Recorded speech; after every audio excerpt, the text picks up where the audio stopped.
Chaz Marler from Pair of Dice Paradise here, and today I have a special treat for me, hopefully for you too.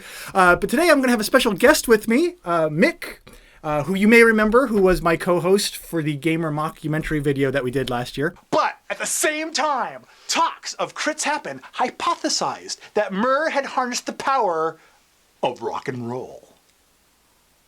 And Mick's here because we're going to talk about a topic today. We are going to talk about music in board... No, we're not. We're going to be talking about board games. We're flipping it around. Flippy-dippy. We're going to flip the table.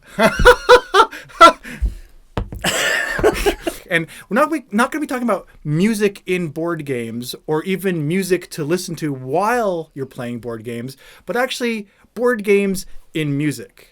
And the reason I brought you in is because you actually have a weekly radio show in Salem. So before we do anything else, why don't you just come right out and let's plug the station and plug your show. Sure. I do a show called Northwest Notes on KMUZ in Salem.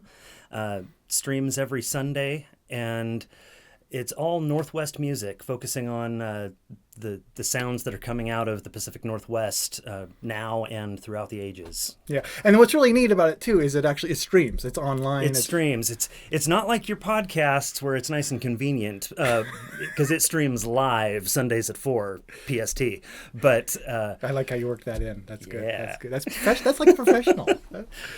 The reason I wanted to talk to you about this because I was thinking about like board game. When I have a group over sometimes, we've played game Nothing Personal a couple of times. Actually, we've played it too.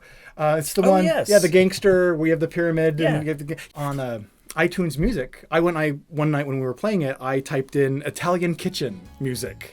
And sure enough, it brought in the little accordions. It was exactly what I was looking for. Sinatra, and so we had that playing in the background, and it fit the theme really well. And I know there's other products and services for listening to ambient sounds or background music. There's Tabletop Audio, and also Sirenscape, which is actually ambient sounds. But like I said, none of that. That's not what I want to talk about. I started thinking about actual songs that talk about board games. And the first one that I came, and it was harder to come up with than I thought. It was. I thought it would be easy. I know. Because there is so much nerdcore out there. Well, that's where I started. Yeah. I went first to nerdcore, and I haven't listened to a lot of it. The main nerdcore artist that I'm familiar with is MC Frontalot. Nerd life. You already dwell there. Front a lot is right beside you. Thick glasses, no hair. But he's all over geek culture. And I mean, nerdcore by its a very essence, I guess, is all over. What's your experience been with nerdcore?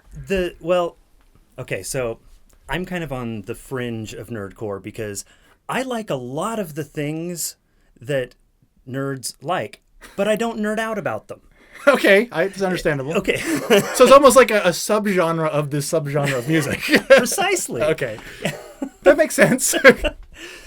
But, you've got, like Colton. Jonathan Colton is one of those that lots of people are going to know. Where we're working in a mine for our robot overlords. Did I say overlords? I meant protectors. Is Colton specifically nerdcore, or is he actually branching? Is he a different genre still? I don't like genres, but I would lump him into that. Okay. I mean, you've got, Mendelbrot Set. You've got all of these very, very nerdy things that he ends up singing about. Lots of zombies and lasers and robots and so I think he definitely fits into that. Okay. But in going through, when we were talking about doing this podcast, couldn't find anything game related, and I really thought there would be. It was a surprise, wasn't it? Yeah, it was. Yeah, it seemed so natural to fit into that. Exactly. Mm-hmm. But it didn't. So we don't have anything to talk about with Colton, really, with this. No, this whole conversation was a complete waste of time. It was. So, surprise.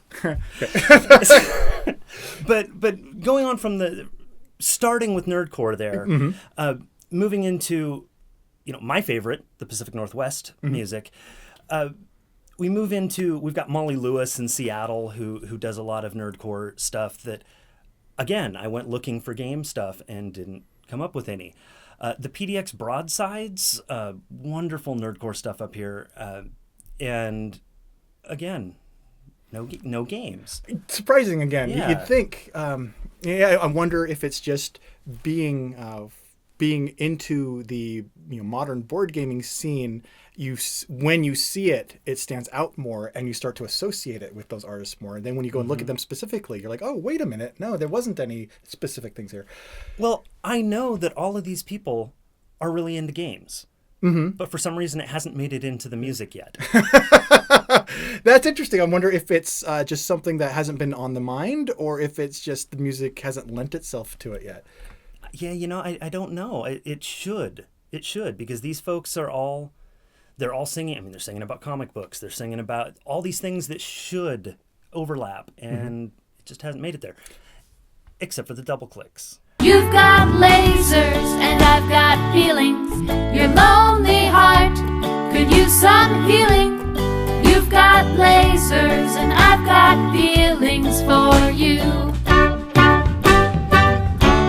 It seemed to me that when we're making our lists and honing in on the artists that actually did do more and more board game centric music, I don't know if it's coincidental or not, but it did seem like we started to hone in more and more into the Pacific Northwest. You just mentioned C Average. They're from Washington? Olympia, yes. Okay. They're still, it sounds like they're on the fringe. Talk about C Average a little bit. C Average they were a metal band from Olympia. I don't think they're actually together anymore. Oh. But they did this D&D sort of Hobbit kind of sludge metal, and Awesome. it's orcs versus elves. It's very D&D. No, they weren't talking about specific properties, and they weren't talking about like a campaign or anything. It was just that was their subject matter. Yes, that was the mythos. I mean, that's what was happening there. But no, it wasn't specific to the games, but it fits in with that. It's good amping up, setting up your game music. I'm throwing those dice down. Yeah. So, okay. But again, they weren't talking about specific IPs or anything, just that whole mythos. Yes. Okay. So that brings us, to Washington. Now let's continue on with the double clicks, because it seems, again, honing in more and more. And the double clicks, they're Vancouver or Portland? Portland. So they're in Portland. So they're Oregon, just like we're in. And they, I think after Colton, they're probably the second best. Yeah, I think they've toured with Colton. Okay. They're getting pretty well known. I mean, they were on Will Wheaton's Tabletop. They are very board game specific. Yeah, there is a lot of board game stuff happening in their songs. What's some examples? Well, in Tabletop specifically, I mean, they just go through and list, what? Carcassonne, Catan, let's see how many of these up here. King of Tokyo. Yeah, well, they go through the entire list of every game that's been played on Tabletop. Yes. You'll want a ticket to ride out of this room when we're racking up points in Keith Baker's gloom. Hey, the elder sign's broken, bro. Can you fix it? It should say we crushed you at Dixit and at Small World. They've got a couple versions of Dungeons and Dragons song. One time you saved me by setting an oncoming horde of golems on fire. There's a lot of very board game centric stuff in their music. And as we did our research into this, we came closer and closer into this specific Pacific Northwest, Olympia, Portland, and stuff. So I guess the main question I wanted to pose is, do we have blinders on because we're in the Pacific Northwest? Do you know of other game music? There's always stuff posted on YouTube, but post it in the comments. Yes, that's what I was looking for. Yes, thank you. Yeah, post in the comments. Is there any board game centric music that you know of that we missed? And where's it located from? Are there little hubs? Is the Pacific Northwest just another hub? And are there these other little blips all over the country of little clusters of board game music producers out there? I suspect that's the case. You do? I do. I suspect that's the case. So theoretically, in Omaha, there might be two guys having this exact same conversation. Precisely. That's wow. That's like the third time that's happened today. Okay, so yes, let us know in the comments below. Let us know what your favorite board game centric music is, and if there's other artists that maybe we should revisit this in a future episode. Yeah. Yes. So until then, for more board game news, reviews, and commentary, be sure to subscribe to Pair of Dice Paradise and the Dice Tower, and click subscribe, click follow, and click your favorite music and give it a listen. That was good. That was a really good tagline. I'm embarrassed now. I embarrassed myself. Thanks so much for watching the Dice Tower videos. Find more great videos and reviews, as well as our top-rated audio podcast at Dicetower.com. You can also find other great shows at DicetowerNetwork.com. I'm Eric Summerer, and you've been watching The Dice Tower. The Dice Tower is sponsored by Cool Stuff Inc., where you can find great games for great prices. Cool stuff in stock. Check them out at CoolStuffInc.com.